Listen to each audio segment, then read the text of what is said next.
राज्यसभा सांसद दीपेंद्र सिंह हुड्डा ने विधायक राजेंद्र सिंह जून के साथ बीती रात सेक्टर 9 में बहादुरगढ़ प्रॉपर्टी डीलर एसोसिएशन के प्रधान बलराज दलाल बल्ली के कार्यालय का उद्घाटन किया। उद्घाटन कार्यक्रम में पहुंचे सांसद दीपेंद्र सिंह हुड्डा व विधायक राजेंद्र सिंह जून का बलराज दलाल बल्ली ने फूलों का गुलदस्ता भेंट कर स्वागत किया। कांग्रेस नेता Arun Khatri, property dealer association के पदाधिकारियों सदस्यों ने फूल मालाएं पहनाकर सांसद दीपेंद्र हुड्डा व विधायक राजेंद्र सिंह जून का जोरदार स्वागत किया। कार्यालय के उद्घाटन के बाद प्रॉपर्टी डीलर एसोसिएशन के प्रधान बलराज दलाल बल्ली ने राज्यसभा सांसद दीपेंद्र सिंह हुड्डा को रियल एस्टेट व आमजन से जुड़ी समस्याओं से विस्तार से अवगत कराया। जीवन की पूंजी लगा के ये जो घर बनाया है अब उनको हर 2 साल में 5 लाख की 10 लाख की 8 लाख की ऐसी इन्वेस्टमेंट दे रही है। तो रखा है जी, उसके लिए हमने और कुछ आज राज्यसभा सांसद भाई दीपेंद्र सिंह हुड्डा जी और हमारे हल्के के लोकप्रिय विधायक चौधरी राजेंद्र सिंह जून जी व्हाइट हाउस का उद्घाटन करने के लिए सेक्टर 9 में आए थे। और उन्होंने जो प्रॉपर्टी डीलर एसोसिएशन के भाई प्रधान नवनिर्वाचित प्रधान है बलराज सिंह दलाल जी, उन्होंने समस्याएं रखी थी, जो प्रॉपर्टी डीलरों की समस्याएं हमारी सबकी कि बदर नामक जो गदर चला हुआ है, इन्वेस्टमेंट की जो समस्याएं हैं उस पर विचार किया जाए, क्योंकि उसकी एवज में भ्रष्टाचार हमारी नगर परिषद में और हमारी तहसील बहादुरगढ़ में बहुत ज्यादा फैला चुका है और उसके एवज में कई लाख रुपए रिश्वत के रूप में लिए जा रहे हैं। तहसीलदार से भी हम बात कर चुके हैं, ज्ञापन हम एसडीएम को भी दे चुके हैं और हमने इसका ज्ञापन डीसी साहब को भी दिया है, परंतु उस पर कोई भी उनका समस्याओं का समाधान नहीं किया गया है। अगर ऐसा ही चलता रहा तो हम अनिश्चित काल के लिए धरना देकर इसके खिलाफ विरोध प्रदर्शन करेंगे और सड़कों पर उतरने का काम करेंगे।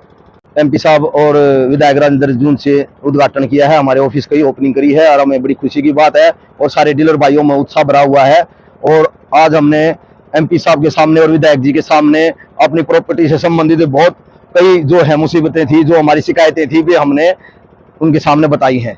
जैसे कि बदर के नाम पे जो गवर्नमेंट ने गदर कर रखा है उसके ऊपर, और जो सेक्टरों में पूरे हरियाणा में जो सेक्टरों में जो इनासमेंट आई हुई है उन पे, जबकि इनासमेंट 1-2 बार पहले लोग जो भर चुके हैं, अब हर नए साल में एक इनासमेंट आ जाती है।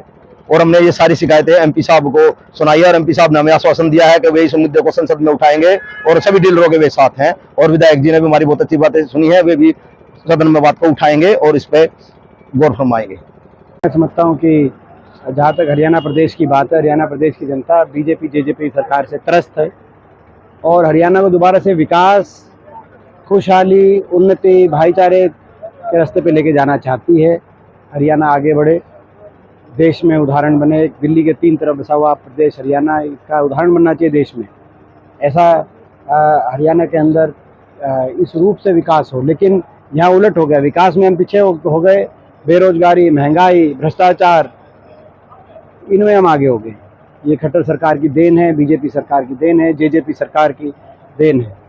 तो ये आज हरियाणा में निश्चित बदलाव निश्चित है। यहाँ पे कांग्रेस पार्टी की सवाल है, हम लगातार विपक्ष आपके समस्या कार्यक्रम जो कर रहे हैं, अब चुनावी वर्ष के अंदर जो भिवानी की हमारी रैली हुई, हिसार की रैली हुई, उसके बाद हरियाणा की जनता में विपक्ष के रूप में नहीं, हाँ विपक्ष के रूप में नहीं, हमें विपक्ष के रूप में नहीं, अब विकल्प के रूप में प्रदेश की जनता देख रही है कांग्रेस पार्टी को। और कांग्रेस का परिवार लगातार बढ़ रहा है। लोग कांग्रेस का जनाधार प्रदेश में हुड्डा साहब के नेतृत्व में, उदयभान जी की अध्यक्षता में लगातार बढ़ रहा है। प्रॉपर्टी डीलर एसोसिएशन ने आपको समस्याएं बताई बहुत ही। अभी प्रॉपर्टी डीलर एसोसिएशन के हमारे बहादुरगढ़ के अध्यक्ष और सारे पदाधिकारी और बहुत से यहाँ पे लगभग मैं समझता हूँ कि सैकड़ों की संख्या में यहाँ पे डीलर उपस्थित हैं इस कार्यालय की उद्घाटन के समारोह में।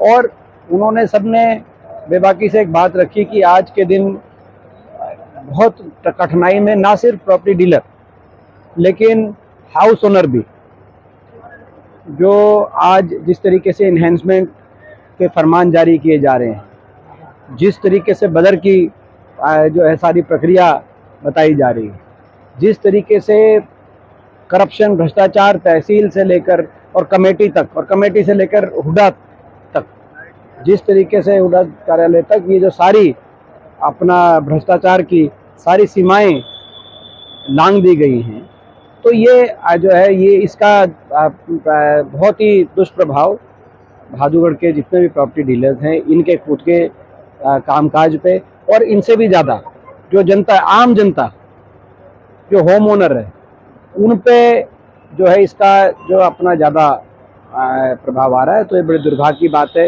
ये एक और उदाहरण है कि किस तरीके से प्रदेश में भ्रष्टाचार चरम पे है। आज इनेलो की रैली, उसमें जो उम्मीद जताई जा रही थी कि इंडिया गठबंधन के बड़े नहीं पहुंचे, एक रैली जज्बा की हुई राजस्थान में, वहाँ भी सत्ता की चाबी बनने की कोशिश, क्या टिप्पणी? ये जेजेपी पार्टी तो हरियाणा में लोगों को से विश्वासघात करके राजस्थान भाग गई है। तो राजस्थान में भी भागी, मगर राजस्थान के लोगों ने भी उनको अस्वीकार कर दिया।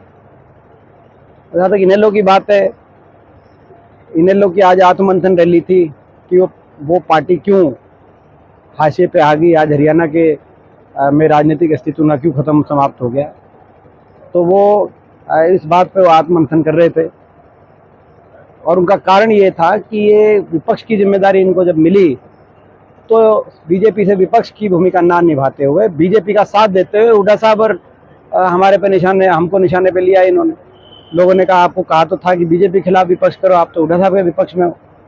तो लोगों ने उसको उस तरह की राजनीति, ये जो बीजेपी के साथ साठगांठ करके राजनीति है, राज्यसभा इलेक्शन आए तब उनकी वोट डालो, प्रेसिडेंट का इलेक्शन आए तब वोट डालो, उपराष्ट्रपति का चुनाव आए तब बीजेपी के साथ वोट डालो और फिर बाहर कहो कि हम बीजेपी खिलाफ हैं। लोगों ने कहा भाई फिर तुम्हारा कोई स्टैंड ही नहीं है तो हम भी तुम्हारे साथ स्टैंड नहीं करेंगे। इसीलिए वो रैली पिटी। इसीलिए आज दोनों पैर की रैलियों का पिटने का दोनों अलग अलग कारण है। वो तो हरियाणा से भाग गए, हरियाणा के लोगों को विश्वासघात देके उन्होंने कहा कि भाई यहाँ तो ठग लिया, अब राजस्थान में जाके ठगें। मगर राजस्थान तक खबर पहुँचा दी हमने, हरियाणा के लोगों ने पहुँचा दिए। वो अब उनकी ठगी की दुकान वहाँ नहीं चल पाएगी। तो ये